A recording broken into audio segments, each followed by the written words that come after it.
All right, so I am honored to present to you guys on behalf of the Parker University Research Center, our work titled Attitudes, Beliefs, and Recommendations for Chronic Low Back Pain Patients, Cross-Sectional Surveys of a Chiropractic Teaching Institution.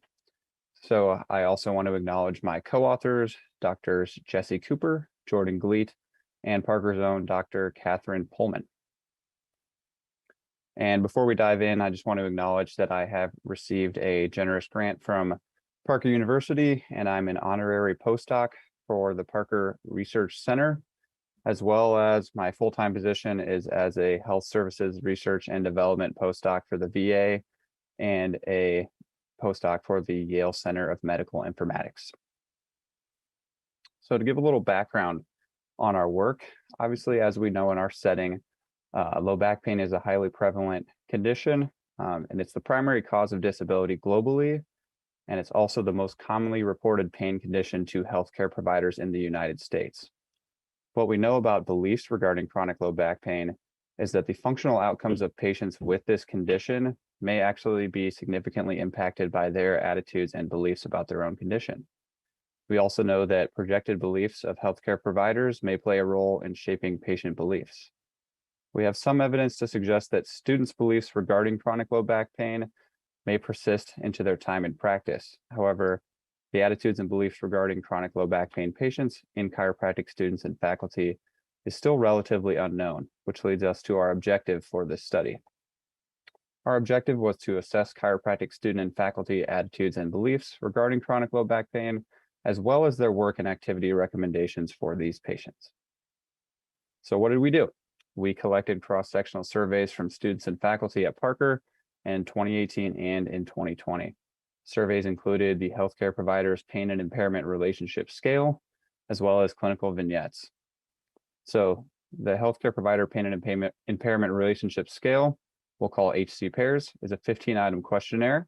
Questions are centered around if chronic low back pain justifies disability and ceasing work and activities. Each question is on a 1 to 7 point rating scale, with a 1 meaning the provider completely disagrees and a 7 meaning they completely agree that chronic low back pain justifies disability. So here we're actually looking for a lower score to indicate more appropriate beliefs on the HC pairs. For the clinical vignettes, we use these to evaluate providers' work and activity recommendations regarding chronic low back pain patients. Recommendations were rated as adequate, neutral, or inadequate, with adequate recommendations being advice to remain active and not limit work and other activities.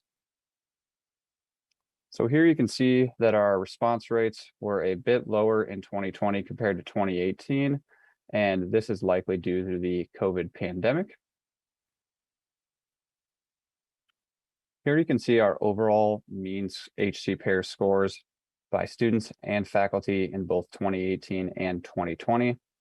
So as you can see here, the faculty scores were typically lower than student mean HC pair scores. And again, I want to highlight that a lower score indicates more appropriate beliefs regarding chronic low back pain for the HC pairs.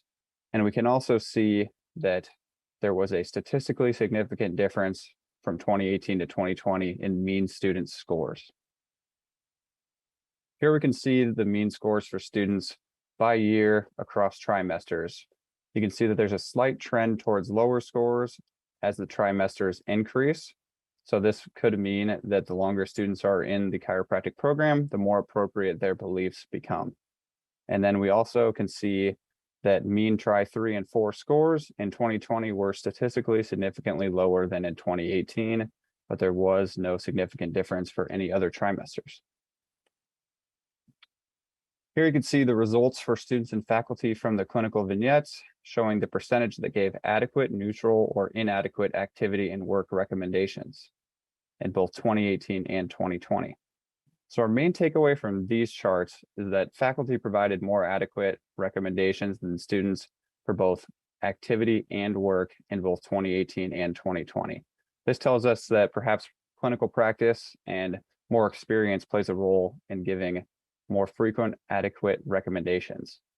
The percentages for students and faculty between 2018 and 2020 were quite similar, with none of the changes in recommendations between the years being statistically significant.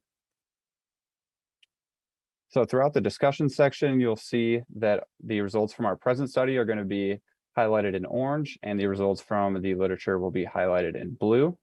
And again, I want to remind you that for the HC pairs scores, a lower score indicates more appropriate beliefs. So here we can see that students from our present study had higher scores than some of students from other literature.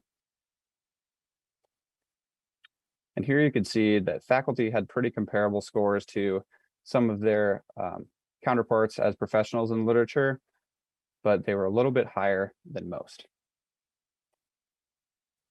And now we'll switch over to adequate activity and work recommendations. So here we're looking for the scores to actually be higher.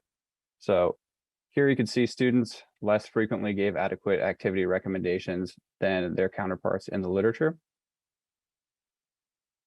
And again, students frequently gave less adequate work recommendations than their counterparts in the literature. But interestingly enough, we found that faculty in the present study actually gave more adequate activity recommendations than some of their counterparts as professionals in the literature. And similarly, faculty recommendations were comparable to their counterparts in the literature for work recommendations.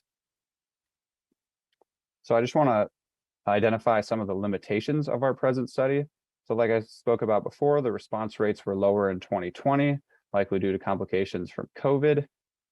The results of this study are cross-sectional in nature and not longitudinal, so we didn't follow individuals as they progressed through the program.